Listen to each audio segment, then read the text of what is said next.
আল্লাহ তাআলা বলছেন যারা সুদের চাকরি করে তাদের সাথে যুদ্ধ ঘোষণা করছেন, নবী মরে গেলে তো আমার একদিন বিচার হবে। এইটাই মূলত সুদের চাকরি করবো না বলেই এই ব্যবসাতে আছি। হয়তো অন্য বেতন আলহামদুলিল্লাহ 50,000 টাকা পাইতাম। 50,000 টাকা বেতন খেলে আমার অ্যাকাউন্টে ঢুকতো। আর বর্তমানে আমি যে ব্যবসাটা করতেছি, এই ব্যবসাটা আমার পরিবার মানে নিতে চাচ্ছে না। আমার বাবা, মা, ভাই, বোন এবং আমার পরিবার কেউ মানে নিতে চাচ্ছে। ঠিক আছে, সুতরাং আমরা যারা ছোট ছোট ব্যবসা করতেছি আমাদেরকে কখনো ছোট হিসেবে দেখেন না। আমরা একটা বট গাছের বীজ লাগাইছি, দেখবেন এই বট গাছের বীজ একদিন কত বড় হবে আল্লাহ যদি সহায় থাকে। ঠিক আছে, সুতরাং কি করতেন, এখন কি করছেন? ভাই আগে আমি তো ওই যে সুদের চাকরি করতাম এনজিওতে। হ্যাঁ, দীর্ঘদিনই চাকরি করা লাগছে, ওর আর্থিক একটু অনটনের মধ্যে ছিলাম। চাকরি ছাড়িয়ে দিয়ে এখন মূলত একটা ব্যবসা শুরু করেছি। ছেড়ে দেওয়ার কারণটা কি আসলে?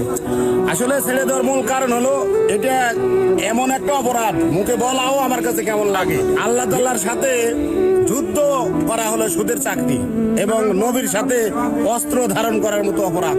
তা আমাদের নবী, রাসূল, আল্লাহ এদের সাথে বিরোধিতা করে আমরা পৃথিবীতে শান্তিতে থাকতে পারবো? কেউ পারেনি। এনজিওর কর্মী কেউ শান্তিতে নাই। ঠিক আছে, আমিও শান্তিতে ছিলাম না। ইনশাল্লাহ এখন ইনকাম কম হলেও আমার মনের মধ্যে শান্তি আছে। আমি যখন ঘুমাইতে যাই 3 মিনিটে ঘুম।